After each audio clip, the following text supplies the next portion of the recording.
Adventures in time and space, told in future tense.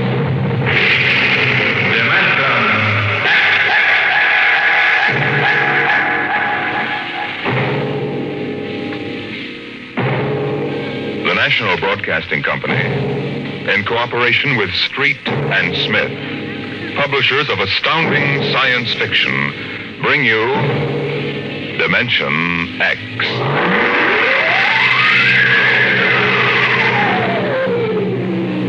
The soundproofed Happy Life home had cost $30,000 installed. It clothed and fed and rocked them to sleep and played and sang and was good to them. Their life purred on from day to day, measured and controlled by the nucleonic thermostats, the iridium sponge servo brains that made the beds and washed down the bathroom floors and made sure the salt cellars flowed freely without clogging. Twice a day, the house paused, rang a quiet bell, and turned precisely 90 degrees on its axis in order that the view from the Solaroid living room windows might be varied to avoid ennui. Of course, the pride of the house was the nursery. The agent for the company had been most enthusiastic. This way, right down the hall. All right. What was that? Oh, it's all automatic. The nursery turns itself on when you come within 10 feet of it. Soft automaticity. That's the motto of the company. All right, now, this is the nursery. 40 feet by 40 feet and 30 feet high. Separate power unit with automatic overload circuit breakers, inspected and approved by the underwriter's laboratory. The nursery is educational, instructive, entertaining, and therapeutic. The entire control mechanism is adjusted to the electroencephalographic key of the child. How much does it cost? 30,000 FOB, Los Angeles. But that's as much as the whole house. Why, no. But we do want the best for our children, don't we? Oh, yes, we want the best for our children.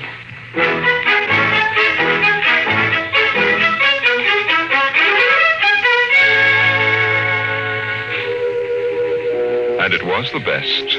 The crystalline walls wavered from 2 to 3 dimensions. The pseudo-textured composition flooring shifted lightly from brick to dirt to waving grass. And the odorophonics wafted the scent of fantasy through the hermetically conditioned and filtered air. The nursery was the very best. But then they wanted the very best for the children. The technicians installed the nursery, and the heavy coaxial power cable was run in from the main line. The walls sprang to life, and the mental control banks and relays hummed. All right, Peter and Wendy, this is your nursery. What's so special about a nursery, Dad? Plenty. You just go in and see. Oh, do we have to? It's so big. You promised you'd play ball with me outside, Pop. Go on, kids. Try out the nursery. It's better than any old yard. Oh. Go on in, dear. You'll be surprised. Gee. Go ahead, Wendy. I'm scared. I'm not. Hey, it's nice in here. It is? Come on in, Wendy. Boy, look at the pictures on those walls. They're real. Well, almost real. You can change them any way you like just by thinking about it. Go on in, dear. Well, all right, Mommy. Hey, Wendy, look what I can do with the pictures. Oh, that's the white mountain from Alice in Wonderland. Sure. I just thought about it, and there it was. Well, let me try, Peter. Let me try. Go ahead. Just think. How about the... Oh, I know. I want to see the Wizard of Oz.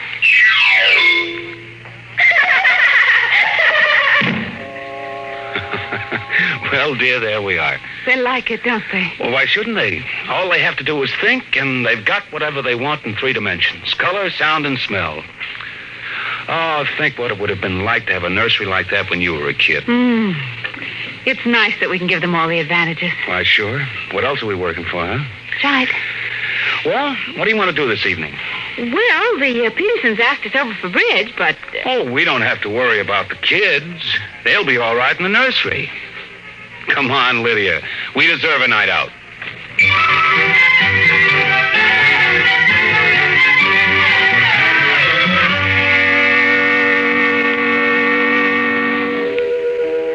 And in the nursery, the walls were a kaleidoscope of time and space and imagination.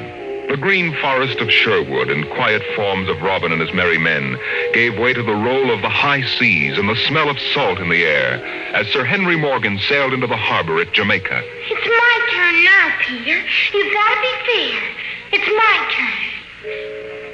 Dorothy and the Wizard of Oz followed the yellow brick road round the nursery walls. Then Hansel and Gretel discovered the gingerbread house about 3 feet from the door. And from a high tower that stretched into the clouds, the little lame prince sailed out over his kingdom.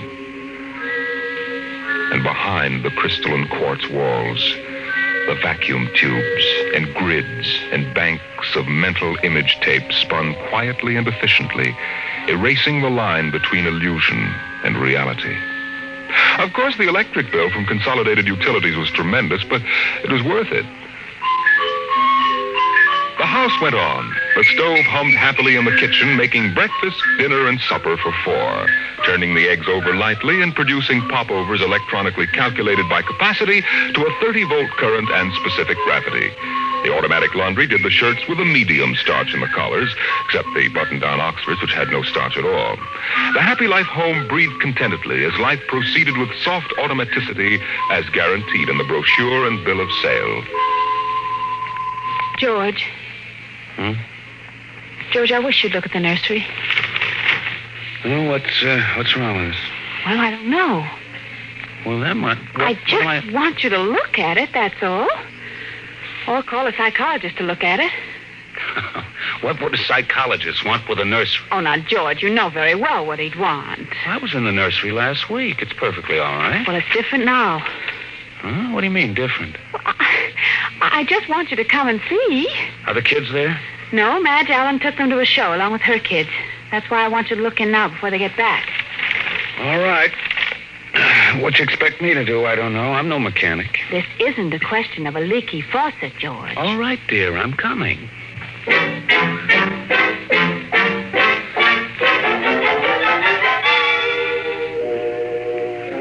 The nursery light flicked on as they came down the hall.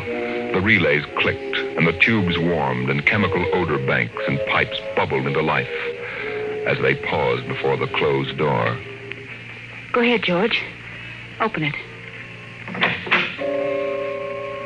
On all sides, in 3 dimensions, stretched the hot, tired landscape of an African veldt, reproduced to the last stick and pebble and bit of straw. The ceiling above them became a sky with a hot, yellow sun. A wind blew in from the baked veldtland. The hot straw smell of lion grass. The cool, green smell of the hidden waterhole. The great, rusty smell of animals. The smell of dust like red paprika on the hot air. And now the sounds.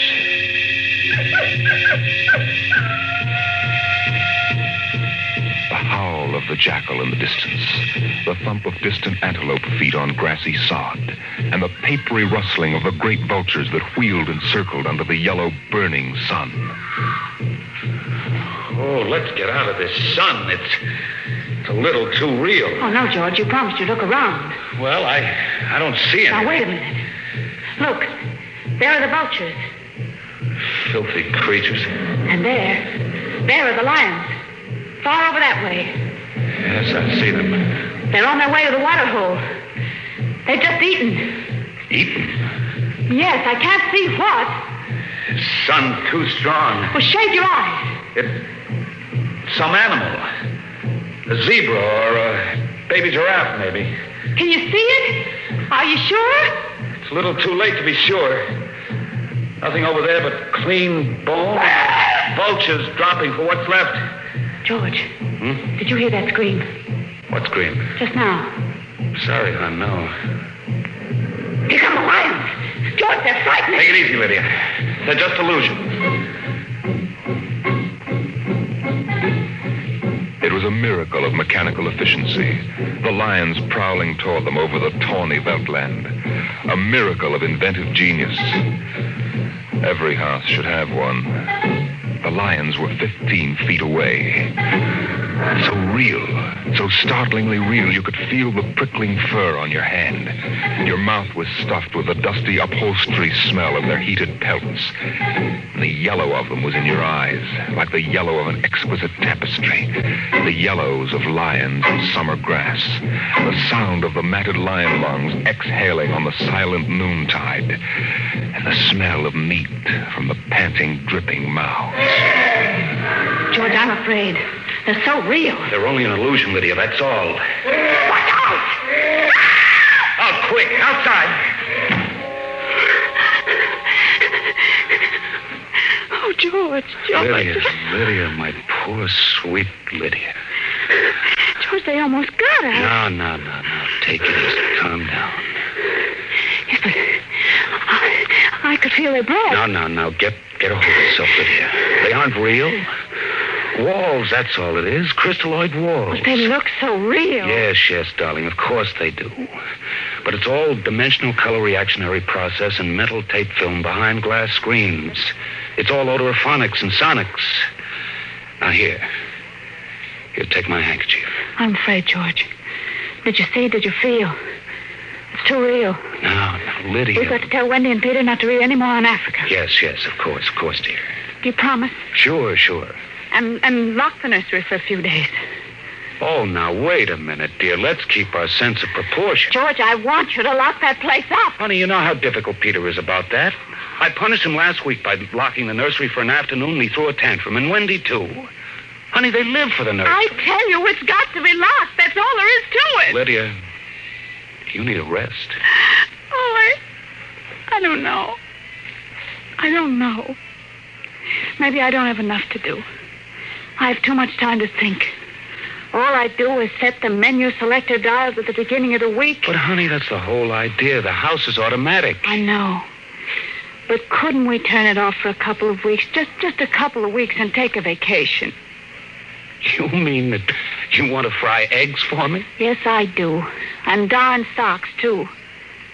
I feel like I don't belong here. The house is wife and mother and maid. How can I compete with the African Veldt? And you, George, you don't know what to do with yourself in the house when you're home. You're drinking too much. Am I? You feel useless, too. Yes, I suppose I do. George. Those lions can't get out of there, can they? Oh, of course not, dear. Now, don't think about it anymore.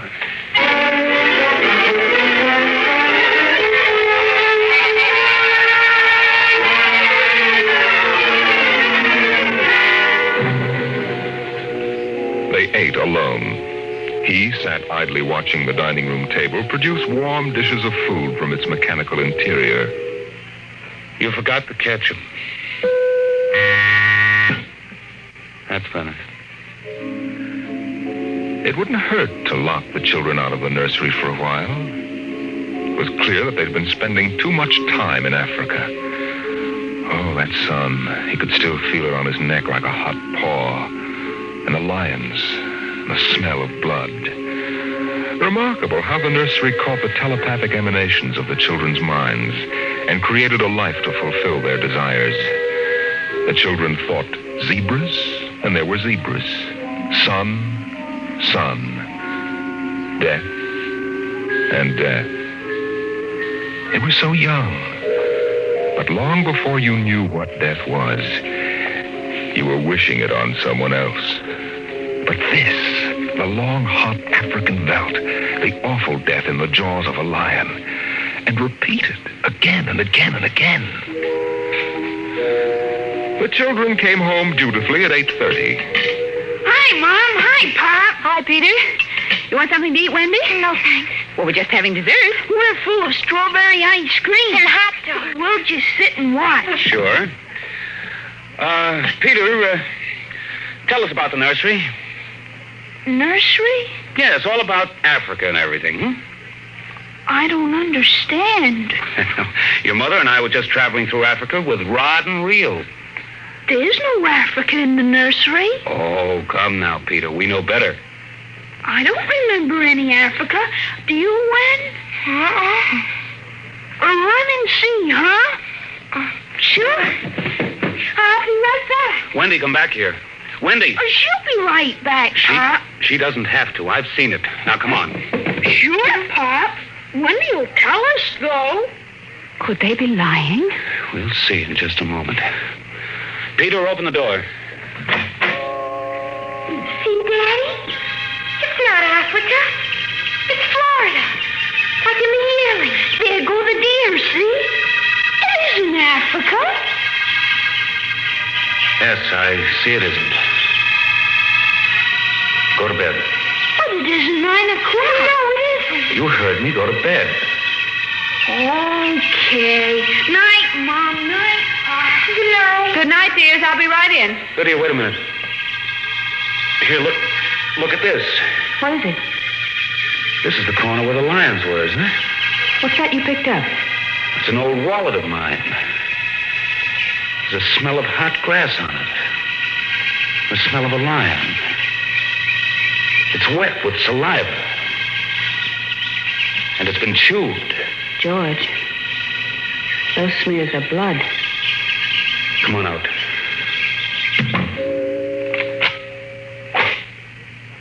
Now let's go to bed.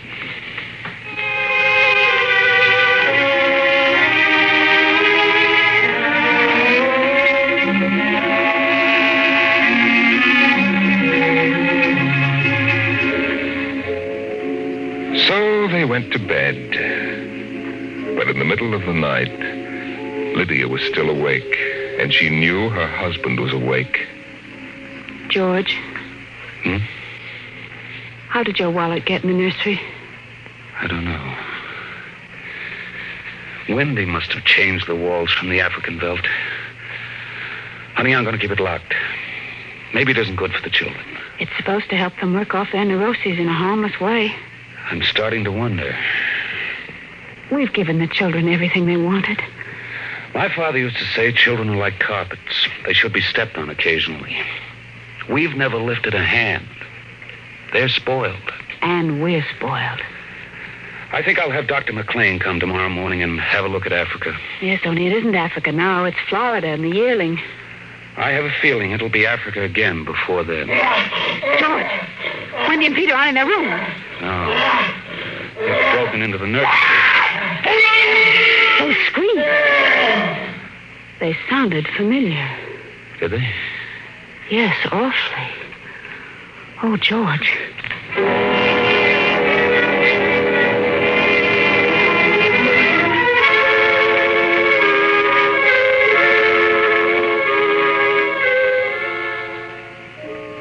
Although their automatic somno beds tried very hard, the two adults couldn't be rocked to sleep for another hour.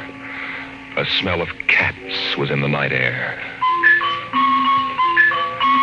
And in the morning, the stove cooked French toast, and the dining room table poured the syrup and melted butter. Pop, Yes? you aren't going to lock up the nursery for good, are you? That all depends. On what? On you and your sister? We feel that you should have some variety, dear. If you intersperse this Africa with a little Sweden or China, I thought we were free to play the way we like. well, you are within reasonable bounds. Well, what's wrong with Africa, Daddy? Oh, so now you admit you've been thinking up Africa, hmm? I wouldn't want the nursery locked up ever. Well, as a matter of fact, we're thinking of turning the whole house off for about a month. Sort of camping out. You mean I'd have to tie my own shoes instead of having my shoe tire do it? And brush my own teeth and comb my own hair and give myself a bath? Well, Wendy, it would be fun for a change, don't you think, dear? No, it'd be awful. I didn't like it when you took out the picture painter last month. Well, that's because I wanted you to learn to paint by yourself. I don't want to do anything but look and listen and smell. What else is there to do? Oh, all right. All right, go play in Africa. Are you going to shut off the house? We're considering it. I don't think you better consider it anymore, Pop. I won't have any threats from you, son. Okay, Pop. Come on, Wendy. Let's get back.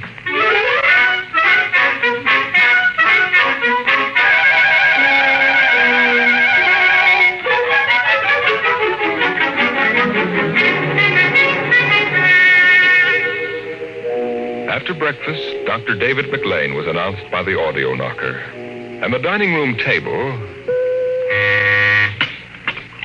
recognizing him as an old friend, poured an extra cup of coffee, light with 4 lumps.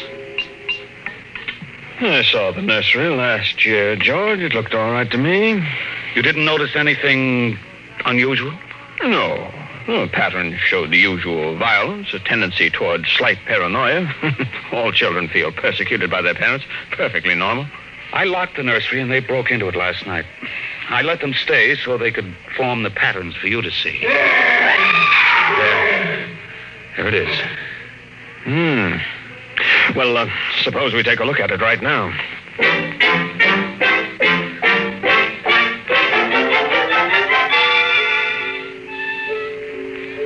They entered without knocking and sent the children out. The screams had faded, and the lions were feeding quietly under the trees. Wish I could see what they're eating. Do you suppose some high-powered binoculars would... Hardly, no. How long has this been going on? Little over a month. It certainly doesn't feel good. I don't want feelings. I want fact.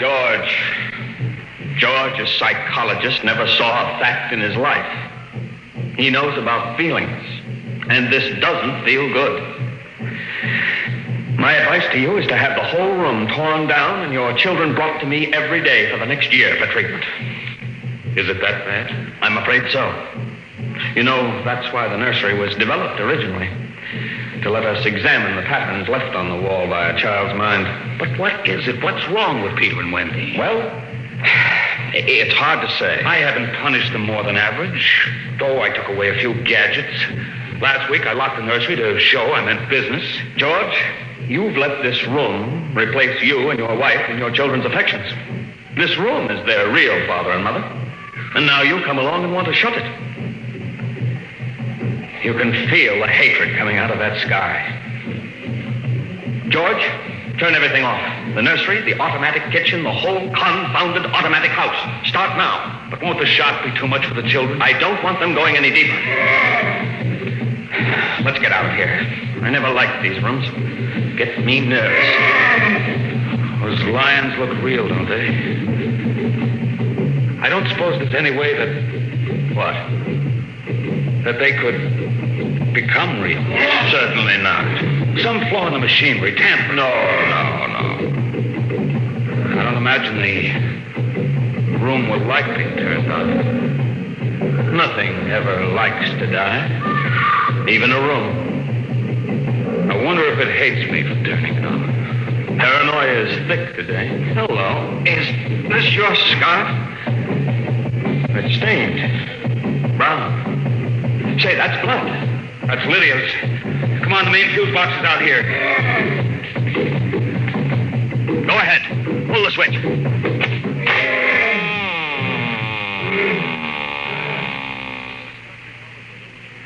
Yeah.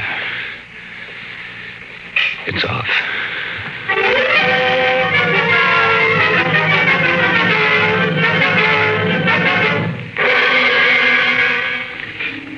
The 2 children were in hysterics. They screamed and kicked and threw things. They yelled and sobbed and swore and jumped on the furniture, weeping. It's off and it stays off. The whole house dies as of now. The more I see of the mess we put ourselves in, the more it sickens me. We've been contemplating our electrical, mechanical navels for too long. We need air. Fresh, unfiltered, unconditioned air. He marched around the house, cutting the switches and pulling fuses. The stove was disconnected with a roast lamb in the oven and a flapjack still in the air.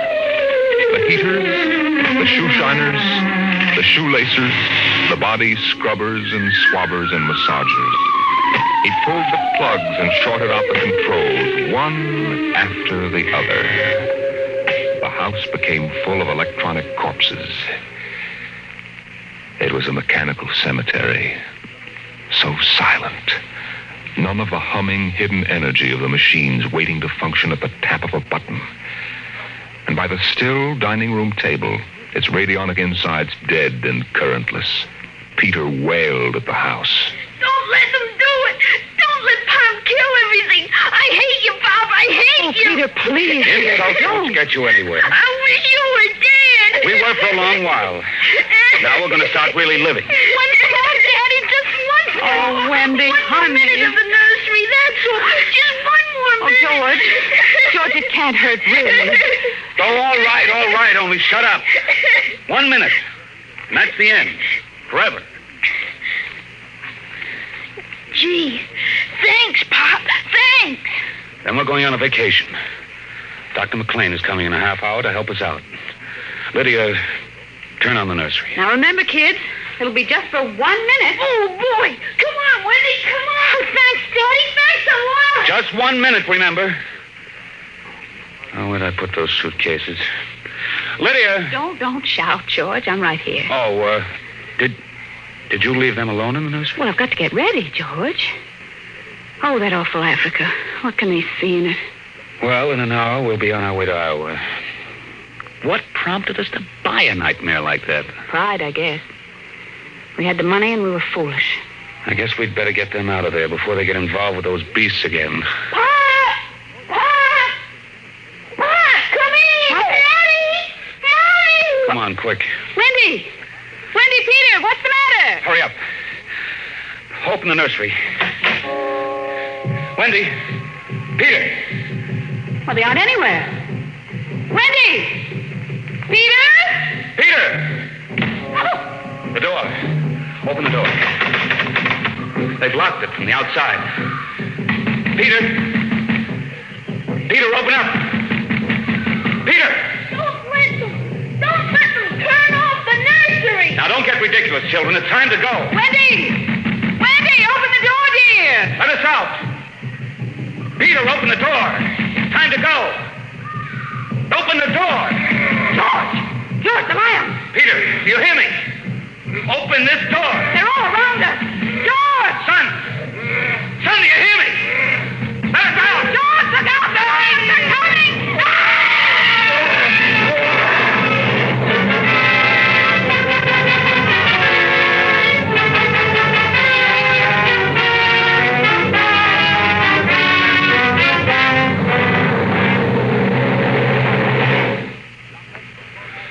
When Dr. David McLean came a half hour later, he found the two children in the nursery sitting in the center of the open glade, eating a picnic lunch.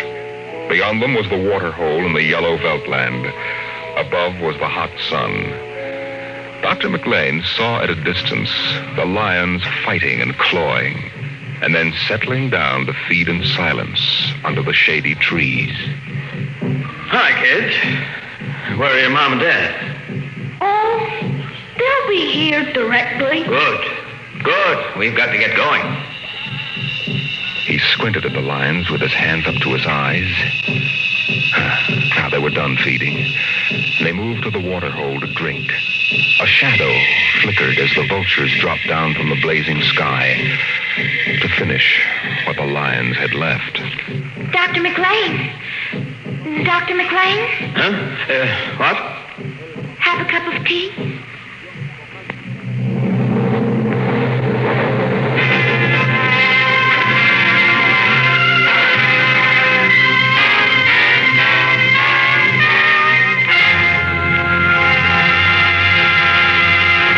You've just heard another adventure into the unknown world of the future. The world of Dimension X.